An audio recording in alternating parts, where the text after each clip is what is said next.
Well, long queues in petrol stations have endured for about 3 weeks now. Well, this is despite assurances by the Nigerian National Petroleum Company that the country has more than enough supplies to cater for the nation. And what exactly is the situation? Let's bring in a Rice News business correspondent ONYI Sunday, who has been following up with the situation, and she joins me now in the studio to shed more light. ONYI, we've heard these assurances. We heard it last week, 2 weeks ago. Don't worry, don't worry. We're almost a month into this. Why is there still a scarcity of the product? Well, I think it's just a problem with the whole supply, or like the distribution gap that was created. Let's just go back to how this all started. We had fuel in the country, of course, until we found out that we had fuel that was actually high in methanol content to begin with. And what happened was distribution had to be halted.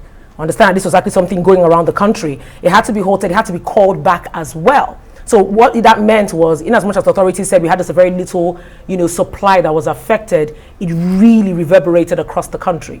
And what NNPC tried to do within that period was to ensure that we had fresh supply of uncontaminated fuel going across the country. Yes, I agree with you that a couple of weeks ago, they also did say they had about 1.5 billion liters in stock. 2 weeks later, the same was said. Well, that's true, actually. They do have that in stock. The issue now is ensuring that it gets around the country, which is why NNPC did visit depots in Lagos yesterday, not just to ensure that the product is present, but to ensure that trucking is ongoing. I mean, it's one thing for you to have the product and keep it down there. It's another thing to ensure that it's leaving, as it comes in. And again, they also went further to ensure that tonight they had to visit a couple of stations here in the FCT, especially NNPC mega stations, and other stations as well, to ensure that they had this product. For what we saw tonight, the products really are present, but of course the queues are still going to go. Can we still call this panic buying? Because, a person who even had a full tank 4 weeks ago, by now that product is done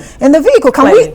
Are we still calling it panic buying? Well, I think, yes, it is safe to say it's also panic buying. Because, I remember I was watching that report. I know he did say there are people who come to fill up their tanks, and just off air, we're talking about the fact that, why would I be on queue for 2 hours and not fill up my tank? 4 hours. Between 4 and 6 hours, and I'm supposed to buy a half tank to go? No. So that's really going to happen. People are going to come out with all sorts of jerry cans because no one can really tell when this is going to end.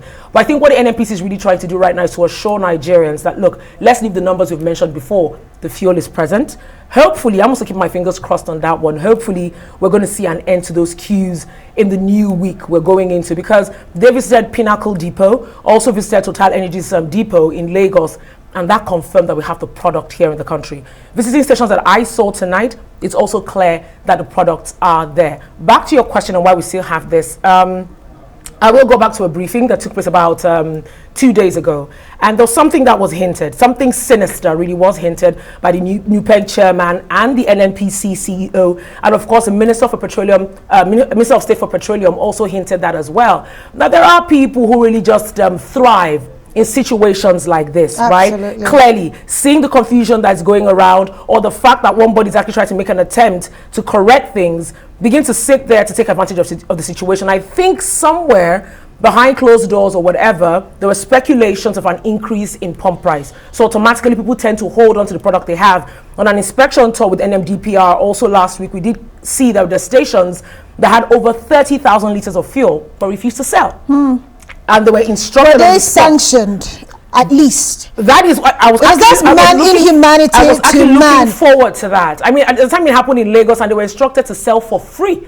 Honestly, so the next station who hears it wouldn't do it, because how would you have? In fact, one station had about 60,000 liters of fuel, and when they were asked why they were not dispensing, he said 6 of our pumps are bad. Now, this is you just trying to make things difficult for people. So you're only dispensing from just 2 pumps and having an endless queue when you have about 60,000 liters of it. And so they kept on reiterating and calling on those people to go back to the original pump price. NNPC hasn't changed the price. Stop taking advantage of the situation, to fleece Nigerians. Well, only will take your word at that of the NNPC that in the next coming days, this will all be over. But of course, we know over $100 per barrel in the international market owing to the conflict in Russia and Ukraine. But of course, we have to stop this inhumanity to man, really. But ONYI Sunday assuring us that we should have fuel soon. Thank you for joining me tonight on the program. And I'm taking her word for it. And if I have none in the next few days, your car becomes mine.